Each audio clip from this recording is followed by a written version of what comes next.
ശ്രീ അനിൽകുമാറിനോടൊരു കാര്യം പറയാനുണ്ട്. അനിൽകുമാർ എനിക്ക് വളരെ ഇഷ്ടമുള്ള ഒരു രാഷ്ട്രീയ നേതാവാണ്. അദ്ദേഹത്തിൻ്റെ ചർച്ചകളൊക്കെ ഞാൻ ശ്രദ്ധിച്ച് കേൾക്കുന്ന ആളാണ്. പക്ഷെ അദ്ദേഹം ഒരു കാര്യം മനസ്സിലാക്കണം. അദ്ദേഹം അവരുടെയൊക്കെ പാർട്ടിയുടെ ഒരു നറേറ്റീവ് ഉണ്ട്. ഈ മാധ്യമപ്രതിനിധികളെ, പത്രപ്രതിനിധികളെ വിലക്കെടുക്കുക എന്നൊക്കെ പറഞ്ഞിട്ട്. അത് അങ്ങനെ എല്ലാവരെക്കുറിച്ചും പറയരുത്. നിങ്ങൾ എന്നെക്കുറിച്ച് അന്വേഷിച്ച് നോക്കണം. നിങ്ങൾക്ക് അവിടെ സുഹൃത്തുക്കളുണ്ടല്ലോ തിരുവനന്തപുരത്തുള്ള സുഹൃത്തുക്കളോട് അവിടെ നിങ്ങളുടെ ആൾക്കാരോട് ചോദിക്കണം ഞാൻ എങ്ങനെയുള്ള പത്രപ്രവർത്തകനാണെന്ന്. ആരെക്കുറിച്ചും എന്തും പറയാവുന്ന ഒരു രീതി ശരിയല്ല. നമ്മുടെ അഭിപ്രായങ്ങൾ, രാഷ്ട്രീയമായിട്ട് ഉള്ള അഭിപ്രായങ്ങൾ, നമ്മുടെ വിലയിരുത്തലുകളൊക്കെ പറയും. അത് നിങ്ങൾക്ക് അതിനെ എതിർക്കാം. പക്ഷേ ഇത്തരത്തിലുള്ള നറേറ്റീവ് ദയവായിട്ട് ഒഴിവാക്കണം. അതാണ് നല്ലതെന്നുള്ള അഭിപ്രായം ബഹുമാനത്തോടെ ഞാൻ പറയുകയാണ്. രണ്ടാമത്തെ ചോദ്യം എന്തുകൊണ്ട് ഞാൻ പറഞ്ഞു, ഞാൻ പറയാമല്ലോ, ഈ നിമിഷം വരെ കേരള കോൺഗ്രസ് ജോസ് കെ മാണി ഗ്രൂപ്പുമായിട്ട് കോൺഗ്രസ് ഒരു ചർച്ച നടത്തിയിട്ടില്ല എന്ന് തന്നെ കരുതിക്കുമോ? എങ്കിൽ പോലും ഇത് നാളെയുടെ അനിവാര്യതയാണ്. കാരണം ജോസ് കെ മാണിയെ സംബന്ധിച്ച് വേറെ ഒരു മാർഗമില്ല. കാരണം ആ ഒരു അവസ്ഥയിലേക്കാണ് പാർട്ടി ഇപ്പോൾ പോയിരിക്കുന്നത്.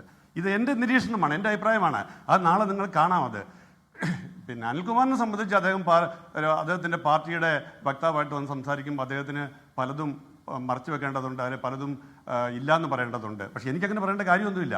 കാരണം നമ്പർ 1 ജോസ് കെ മാണിയെ സംബന്ധിച്ച് കഴിഞ്ഞ തെരഞ്ഞെടുപ്പിൽ, ഈ കഴിഞ്ഞ പഞ്ചായത്ത് തെരഞ്ഞെടുപ്പിൽ കേരള കോൺഗ്രസ് മാണി ഗ്രൂപ്പിനുണ്ടായ സെറ്റ്ബാക്ക്. നമ്പർ 2 അദ്ദേഹത്തിന് ഇനി ഒരു ഭരണ തുടർച്ച, അതായത് മുന്നണി മാറിക്കൊണ്ടുള്ള ഭരണ തുടർച്ച അദ്ദേഹത്തിന് ഇപ്പം ലഭിക്കാനുള്ള ഒരു ഏക മാർഗം എന്ന് പറയുന്നത് UDF ചേരുക എന്നുള്ളത്. ഇതൊക്കെ യാഥാർത്ഥ്യമാണ്. അദ്ദേഹത്തിന് ഇതുവരെ മന്ത്രിയാകാൻ കഴിഞ്ഞിട്ടില്ല. അദ്ദേഹത്തിന് മന്ത്രിയാവണമെങ്കിൽ അത് UDF വരണം. അദ്ദേഹം LDF തന്നെ അദ്ദേഹത്തിന് ഒരു MLA ആകാൻ തന്നെ കഴിയുന്ന കാര്യം സംശയം ഇപ്പോഴത്തെ രാഷ്ട്രീയ സാഹചര്യത്തിൽ. ഇതൊക്കെ യാഥാർത്ഥ്യമാണ്. ഞാൻ പറയുന്നത് യാഥാർത്ഥ്യങ്ങൾ വെച്ചിട്ടാണ്, അല്ലാതെ രാഷ്ട്രീയം പറഞ്ഞുകൊണ്ട് നിങ്ങൾ എന്തും എതിർത്തോളൂ.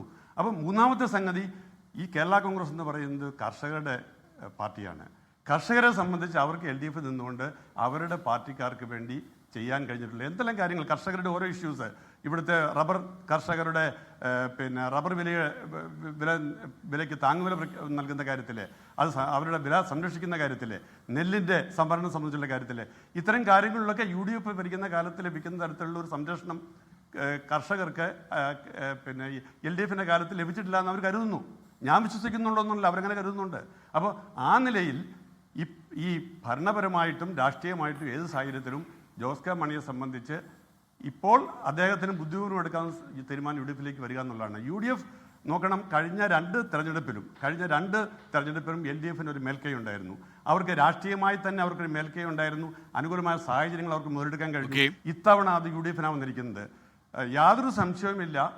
ആരെല്ലാം എന്തെല്ലാം തിരിച്ചു പറഞ്ഞാലും ഈ VD സതീശനെ പോലെ നേതാവിൻ്റെ നേതൃത്വത്തിൽ കോൺഗ്രസ് നേതാക്കൾ ഇപ്പോൾ എല്ലാ തലത്തിൽ നിന്നുകൊണ്ട് ഒരു അടിത്തറ പണിതുകൊണ്ടിരിക്കുകയാണ്.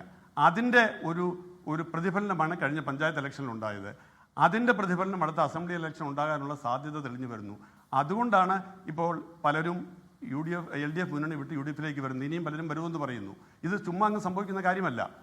വിജയസാധ്യത ഉണ്ടാകുമ്പോൾ മാത്രമേ ഉണ്ടാകുകയുള്ളൂ.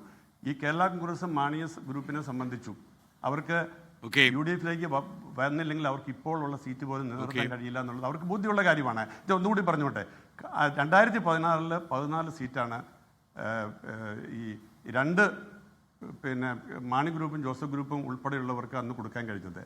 അതായത് 7 സീറ്റുകൾ വീതം. ഇന്ന് 5 സീറ്റാണ് മാണി ഗ്രൂപ്പിനുള്ളത്.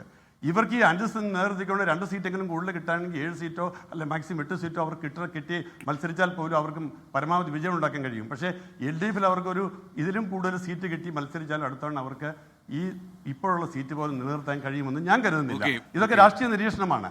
നിങ്ങൾക്ക് ഒരു നിരീക്ഷകൻ അങ്ങനെ പറഞ്ഞു ഇങ്ങനെ പറഞ്ഞു ഒന്നും തള്ളിക്കളഞ്ഞോളൂ, കുഴപ്പമില്ല. ഇതും കൂടി ഞാൻ അനിൽകുമാറിന് ശ്രദ്ധയ്ക്ക് വേണ്ടി പറയുകയാണ്. ശ്രീ ജോൺ മുണ്ടക്കൽ, ഞാൻ താങ്കളിലേക്ക് കൂടി വരാം. കേരള രാഷ്ട്രീയത്തിൽ വളരെ ആദരണീയനായ ഒരു വ്യക്തിപ്രഭാവമാണ് PJ ജോസഫ് സാറ്. എനിക്ക് വ്യക്തിപരമായി വലിയ ബഹുമാനമുള്ള ഒരു നേതാവാണ് അദ്ദേഹം. കാരണം പല രംഗത്തെക്കുറിച്ചും അദ്ദേഹത്തിനുള്ള അവഗാഹം എന്നെ പലപ്പോഴും അത്ഭുതപ്പെടുത്തിയിട്ടുണ്ട്. പ്രത്യേകിച്ച് കാർഷിക മേഖലകളും ഈ പശു വളർത്തൽ പോലെയുള്ള കാര്യങ്ങളിലൊക്കെ തന്നെ സാധാരണ ഒരു രാഷ്ട്രീയ പ്രവർത്തനം ഇല്ലാത്ത ജ്ഞാനം അദ്ദേഹം പലപ്പോഴും കാണിച്ചിട്ടുമുണ്ട്. എന്നാൽ അദ്ദേഹത്തിന് ഉത്കണ്ഠയുണ്ടാക്കുന്ന ചില രാഷ്ട്രീയ ചലനങ്ങളാണ് നടക്കാൻ പോകുന്നത് എന്നുള്ള കാര്യത്തിൽ സംശയമില്ല. ലോകത്തെവിടെയായാലും ഏത് സമയത്തും 24 വാർത്തകളും ഓഗ്മെന്റഡ് റിയാലിറ്റി പാക്കേജുകളും എക്സ്പ്ലെയിനറുകളും വിശദമായി കാണാൻ ഞങ്ങളുടെ YouTube ചാനൽ നിങ്ങൾക്ക് സബ്സ്ക്രൈബ് ചെയ്യാം.